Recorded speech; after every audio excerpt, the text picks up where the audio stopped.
오늘 오전에 들어온 소식부터 좀 다뤄볼 텐데요. 헌법재판소가 오늘 윤석열 대통령 탄핵심판 7차 변론을 진행하고 있습니다. 이상민 전 행정안전부 장관이 오전에 출석을 했는데요. 이 양쪽에서 증인으로 신청을 했어요. 이상민 전 장관이 지금 핵심 쟁점 중에 하나가 이제 언론사 단전 단수 지시에 대한 거잖아요. 그런데 지시를 받은 적이 없다라고 답변을 했습니다. 그런데 약간 의문인 점은 그러면 왜 소방청장에게 전화를 했냐에 대해서는 대통령실에서 종이 쪽지 몇 개를 받는데 거기에 소방청 단전 단수 내용이 적혀 있어서 그래서 사무실로 돌아가서 전화를 한 거다. 국민 안전이 걱정돼서 상황 파악을 한 것뿐이다. 이런 답변을 내놨어요. 네. 그러면서도 그 쪽지라고 표현한 그 문건에 MBC 한겨레 여론조사 꽃이 적혀 있었다는 걸 정확하게 기억을 한다라고 답변을 또 했더라고요. 그렇죠. 이 부분 어떻게 보세요? 뭐 누가 보더라도 새빨간 거짓말이죠. 명백한 거짓말을 하고 있는 것인데 상식이 안 맞잖아요. 비상계엄을 논의하기 위해 국무회의 자리를 갖고 거기에서 힐끔 쳐다보고 와서 그걸 확인차 국민안전이 뭔가 침해받을 수 있다는 우려에서 행안부 장관으로서 소방청장과 경찰청장에게 전화를 했다. 그럼 하지 말라고 해야 되든지 그러면 애시당 중에 무시하면 되잖아요. 근데 왜 전화를 해요? 굳이. 무시하면 되잖아요. 아니면 그 자리에서 소방청 뭐 단전 단수하면 대통령 이게 뭡니까? 이렇게 하시면 안 됩니다. 그게 국무위원이에요. 국민의 안전 이런 단전 단수를 하게 되면 두려움에 떨게 될 것이고 좋지 않습니다. 그런 얘기를 하라고 국무위원으로서의 의견을 개진하는 게 맞는데 그걸 힐끔 쳐다보고 와서 돌아와서 전화를 했는데 소방청장이 있지도 않은 MBC를 얘기하고 뭐 여론조사 꽃을 얘기하고 JTBC 한겨레 이렇게 얘기하겠어요? 안 하잖아요. 그러면 결국에는 그런 얘기를 했다는 거예요. 그러면은 지금 대통령 측 대리인 쪽에서 얘기하는 것들이 구두로라도 지시받은 적이 있느냐? 그랬더니 대통령에게 지시받은 적 없다. 그러니까 말장난을 하는 겁니다. 법률가이기 때문에. 지시, 직접적 지시냐? 아니면은 이게 어떤 쪽지로만 전달받느냐? 이거를 이제 나중에 형사재판에서 가리려고 하는 것인데 전형적으로 이런 비상계엄의 불법성을 덮기 위한 이 부분도 말맞추기 같아요. 최근에 김용현 변호인이 이진우라든지 그 여인영 사령관 측을 접견해서 얘기를 나눴다 그러고 네. 곽종훈 사령관은 거부했다고 그랬잖아요. 그러니까 그 김용현 측 국방장관 변호인과 이렇게 만난 사람들은 말 바꾸거나 입을 닫았어요. 저도 이상민 전 장관 부분에 있어서 혹시 또 김용현 측 장관 변호인이나 윤석열 대통령 변호인 측에서 접촉하지 않았나 한번 살펴볼 필요가 있다 그래 보입니다. 또 이런 얘기도 했거든요. 대통령 지시였다면 뭉개다가 전화하진 않았을 것이라고 얘기를 하더라고요. 그러면서 이제 지시받지 않았다 이런 얘기까지 했는데 위원님 어떻게 보세요? 그럼 언론사를 아무런 이유 없이 단전 단수하는 건 범죄죠. 그거는 이상민 장관은 판사 출신이시잖아요. 네. 그거 언론사에 단전 단수를 하면 범죄라는 사실을 모를까요? 판사 출신이시고 장관을 하신 분이 대통령의 지시가 없었다. 그냥 쪽지를 보고 거기 쪽지에 적혀 있어서 전화를 했다. 알아서. 네. 알아서. 그게 논리적으로 그러면 그 쪽지가 누가 장난으로 적어놓은 건지 뭔지 모르는데 대통령은 지시를 안 했는데 내가 그냥 굴러다니는 쪽지 보니까 그 쪽지에 단전 단수가 적혀 있어서 거기다 특정 언론사를 찍어서 누가 봐도 뭐 MBC, JTBC, 한겨레, 뭐 여론조사 꽃 그 대통령에게 비판적이었던 그런 곳인데 그런 곳을 찍어서 단전 단수를 하라는 것을 그 밤에 전화를 소방청장한테 전화를 하는 게 상식적이고 합리적이라고 생각하는 사람은 아마 아무도 없을 겁니다. 지금 뭐 그냥 일반 국민도 마찬가지고 저기서 재판하시는 분들도 들으면 속으로 웃을 것 같아요. 그러니까 이게 논리적으로 전혀 제가 보기에는 그 지금 주장에 정합성이 전혀 없다 이렇게 생각을 합니다. 네. 이 전 장관이 계엄 전 국무회의에 대해서는 찬반을 밝힐 분위기가 아니었다. 찬성 반대 워딩 자체 없었다. 국무위원들이 비상계엄이 위헌이다. 위법이라고 생각한 사람 아무도 없었다. 이렇게 말한 것으로 전해졌거든요. 경찰 조사하고 너무 달라요. 그러니까요. 그러니까 헌재에 나와서 보면은 최소한 답변 드리기 곤란합니다. 답변이 제한됩니다. 차라리 그게 난데 말을 바꾸잖아요. 그러니까 이제 법률가적 시적에서 아마 비상계엄이라는 통치 행위는 헌법에 규정되어 있기 때문에 위헌이라고 하지 않는다라는 윤석열 대통령 측의 발언에 동조하는 차원에서 얘기를 한 것이지요. 그러니까 이 비상계엄의 통칭에 대해서 얘기하는 것이지 이 비상계엄이 내란이 아니다 기다는 얘기 안 한 것 같아요. 그러니까 고도로 법률을 안다는 입장에서 법꾸라지처럼 재판부를 우롱하고 있다. 근데 그 헌법재판관 이 재판관들이요, 이상민 장관이라든지 윤석열 대통령이라든지 윤곽급 변호사든지 그 누구보다도 법률적인 지식이나 식견은 아주 뛰어난 사람들입니다. 그래서 본인들이 아무리 법적으로 장난을 하더라도 헌법재판관들이 앞서 우리 그 김종혁 최고께서 얘기했듯이 정말 얼마나 속으로 웃고 있겠습니까? 예. 아니, 그러니까 논리적으로 보면 지금 저 이상민 장관은 첫째 그 국무회의가 실질이 있다라고 얘기를 하셨어요. 그러니까 이게 그렇게 되면요, 그 얘기는 뭐냐면 국무위원들이 사실상 국무회의를 해서 그것을 동의한 거나 마찬가지다 이렇게 주장하시는 거잖아요. 근데 거기 보면은 포고령도 위헌이고, 그죠? 네. 포고령도 위법 위헌적인 내용으로 1조부터 시작해서 뭐를 잡아다가 처단한다는 것도 그렇고, 그다음에 선관위나 국회에 군대를 보내는 거 다 위법적인 거잖아요. 다 위헌적인 거고. 근데 지금 이제 이상민 장관은 국무회의 자체를 열지 않았기 때문에 이것은 위법이다라는 이 부분은 어쨌든 방어를 좀 해주시는 것 같아요. 해주시려고 노력을 하는 것 같아요. 그런데요, 그 원래 그 법에 따르면 국무회의는 그 행정 그 의전관을 불러서 기록을 다 하도록 돼 있어요. 네. 그리고 그 조항에 보면은 그 대통령의 국무회의 모든 내용은 회의록을 작성해서 기록을 하고 부서하라 이렇게 돼 있어요. 근데 의전관을 부르지도 않았다는 거 아니에요. 의전관이니까 기록한 사람이 아무도 없어. 개회 선언을 하지도 않았어. 그런데 실질적으로는 있었던 것 같다. 그러니까 왜냐하면 그 사람들이 모여서 계엄에 대해서 이게 뭐야, 계엄이 뭐야, 뭐 이렇게 얘기했으니까 이게 회의가 있었다라고 주장을 하는 거죠.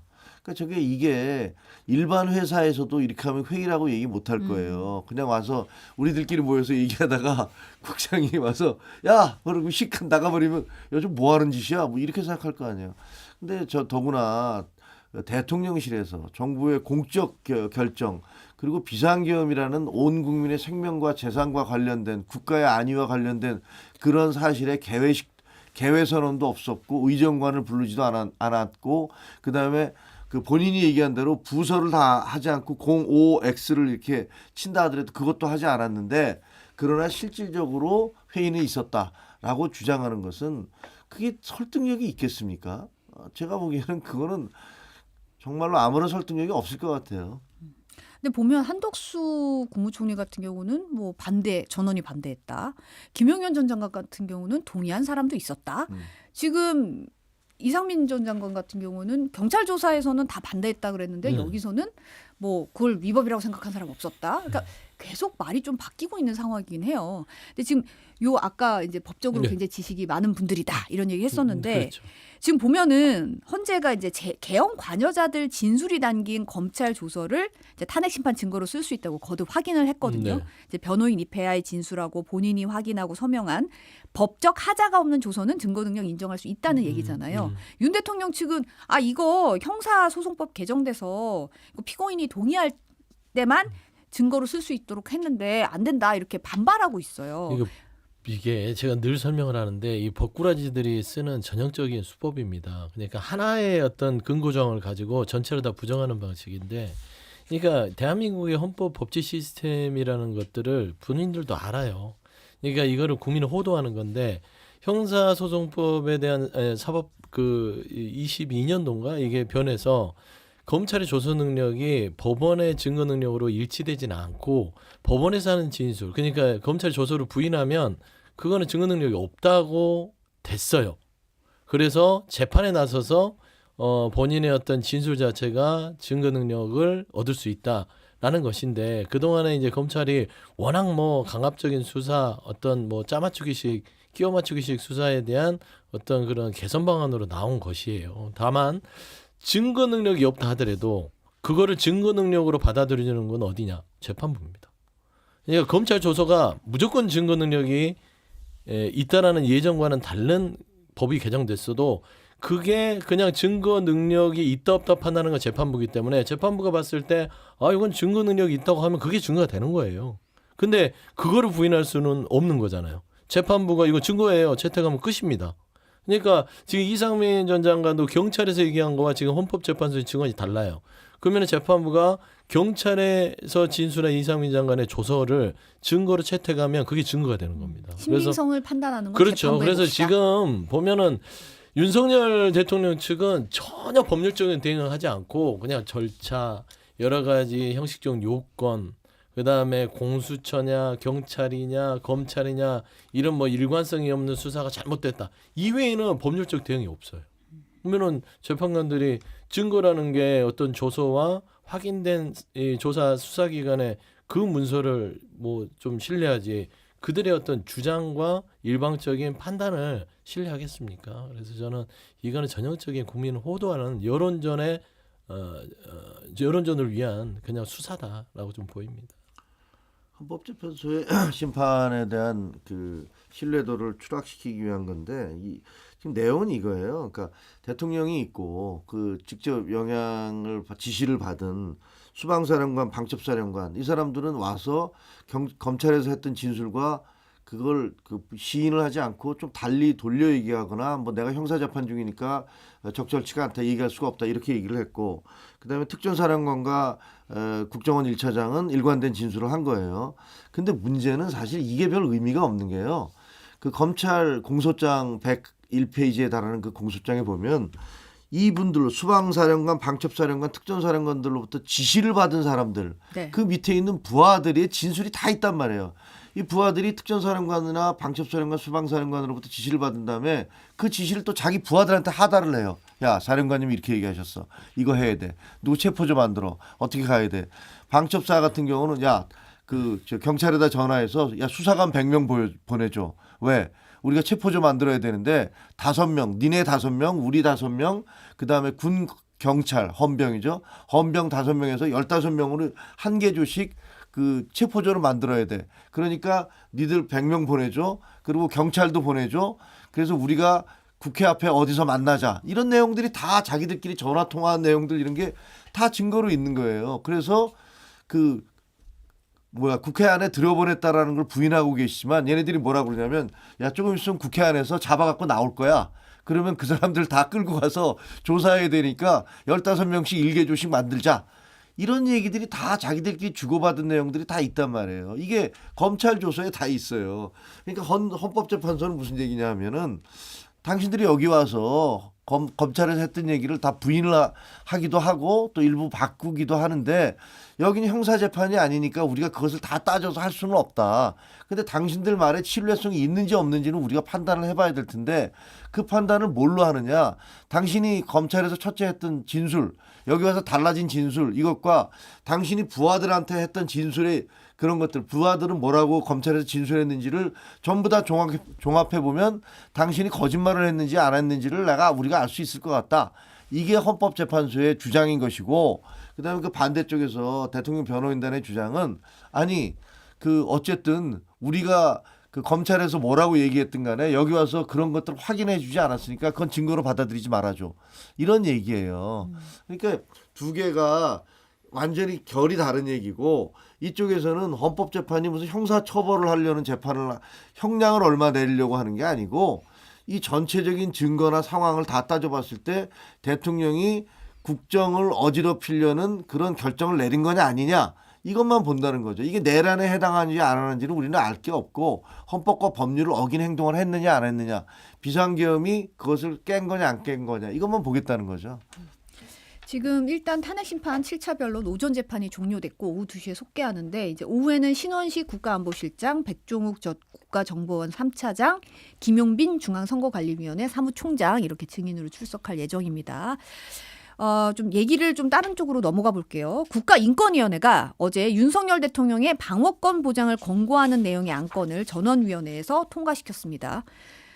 이 안건이 이제 김용현 상임위원이 주도를 했는데 이제 김 상임위원이 이제 SNS에 이런 거 올렸잖아요. 대통령을 탄핵한다면 국민이 헌법재판소를 두들겨 부숴서 흔적도 남김없이 없애버려야 한다. 뭐 이런 SNS도 올리기도 했는데 어제 안건이 제적위원 11명 가운데 6명 찬성으로 통과가 됐습니다. 안건의 제목이 뭔가 하고 봤더니 계엄 선포로 야기된 국가적 위기 극복 대책 권고의 건이에요. 근데 계엄 선포로 야기된 국가의 위기 극복 대책 권고의 건에 계엄을 선포한 이른바 가해자 측의 인권을 보장하는 내용이 이렇게 중요하게 다뤄져야 하나? 이게 인권위의 역할인가? 여기에 대한 비판이 지금 나오고 있거든요. 이 상황 어떻게 보시나요? 그러니까 이제 그 윤석열 대통령이라는 지위가 없다면 가해자고 그 가해자의 이 형법상의 처벌형이 사형, 무기징역, 무기금고입니다. 그 정도의 처벌이라는 거는 어마어마한 죄를 저지른 거죠. 내란 죄가 그렇게 우리 대한민국 법률은 규정하고 있습니다. 그러면 이렇게 따지면 첫 번째는 뭐 정치적인 사안을 인권위가 하는 게 맞냐라는 비판은 당연히 따라올 것이고요. 그다음에 본인들이 내란죄에 대한 윤석열 대통령의 인권을 방어한다. 인권을 방어한다는 건 뭐예요? 구속 인신 이런 것들을 지금 20일 날 구속 취소 신청 있지 않습니까? 이런 게 영향을 미치려고 하는 게 아닌가라는 의도가 너무나 다분해서 굉장히 인권위 자체가 변질됐다. 김영원 그 인권위 상임위원 자체도 발언도 헌재를 갈아서 뭐 거의 때려 부수자는 얘기잖아요.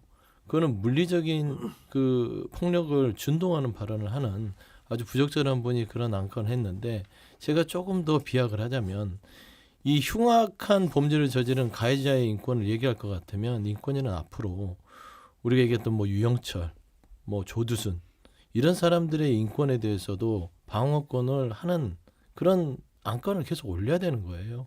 있을 수 없잖아요. 사회가 용인할 수 있는 수준에 대한 인권에 대한 여러 가지 방안이면 모를까. 이게 어떤 사회적 약자입니까? 대통령이? 그리고 그의 인권을 침탈한 사람이 누굽니까? 아무도 없잖아요.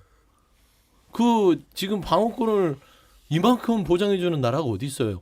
대한민국의 민주주의가 아직도 시스템이 돌아가기 때문에 내란을 저지른 대통령에게 헌법재판소에서 저런 이야기를 하도록 놔두는 겁니다. 이게 민주주의이기 때문에. 근데 더 이상 무슨 방어권을 더 해줘야 되는지 인권위에서 이걸 안건으로 통과시켰는지 참으로 참담한 수준이다. 이러려고 인권위원장을 이런 분들, 인권 상임위원을 이런 분들이 임명했구나라는 참 뭐 자괴감이 든다. 그런 말씀드리고 싶습니다. 아니 인권이라는 것은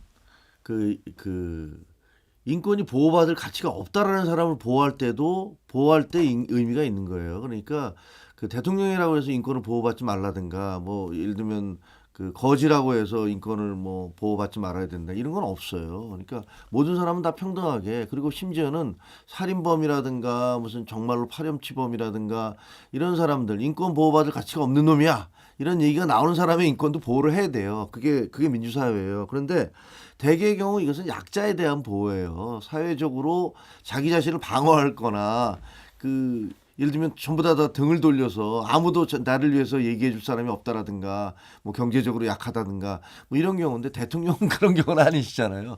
대통령은 뭐 여당을 비롯해서 뭐 지금 현재의 지도부 그리고 또 길거리에서 수많은 사람들이 시위를 하면서 대통령을 방어하고 보호해주고 있고 또 본인이 직접 나와서 이제 헌법재판소에도 말씀을 하고 계시기 때문에 그게 뭐 인권 보호를 잘 못 받을 상황은 아니다라는 생각이 들고요. 그다음에 그거보다 더 문제가 되는 것은 이 김용원 상임위원이라는 분의 그 발언 있잖아요. 대통령을 탄핵하면 헌법재판소를 두들겨 부수어서 흔적도 남김없이 없애버려야 한다. 이거는 정말로 말도 안 되는 소리잖아요. 이거는 어떻게 보면 헌법기관을 파괴하겠다라는 것을 인권위원이 자기 입으로 얘기하고 있는 거 아니에요. 아니 이런 얘기를 하는 분이 어떻게 인권위원일 수가 있으며 그리고 지금 헌법재판관 문영배 씨인가 뭐 문영배 위원장이 뭐 과거에 자기 연수원 동기인 이재명 민주당 대표에게 뭐 잘 지내냐고 문자를 주고받은 걸 가지고서 이것은 공정성이 위배되는 것이다 이렇게 얘기를 하고 있잖아요. 아니 근데 그럴 정도로 엄밀하게 중립과 공정을 원하면서 아니 인권위원이라는 분이 헌법재판소를 때려서 부숴 없애버려야 된다. 이렇게 얘기하는 게 그게 가당키나 한 거냐고요. 그래서 제가 보기엔 이분은 탄핵돼야 돼요. 이분은 인권위원으로서의 자격이 없어요. 그리고 인권은 뭐 대통령도 인권 당연히 보호 받아야죠. 그건 분명하지만 이 발언만큼은 저는 민주주의를 너무나 파괴하는 언어여서 이거는 정말 나중에 두고두고 문제를 삼아야 된다 이렇게 생각을 합니다. 인권위의 존립이 누구를 위한 인권위인가? 뭐 이러면 이제 경향신문 사설에서도 그럴 거면 간판 내려라 이런 비판도 나오고 있고 지금 직원들이 인권위원회 직원들이 오늘 오후에 긴급 대책회의 갖고 2시 반에 이제 기자회견도 개최할 예정이라고 합니다.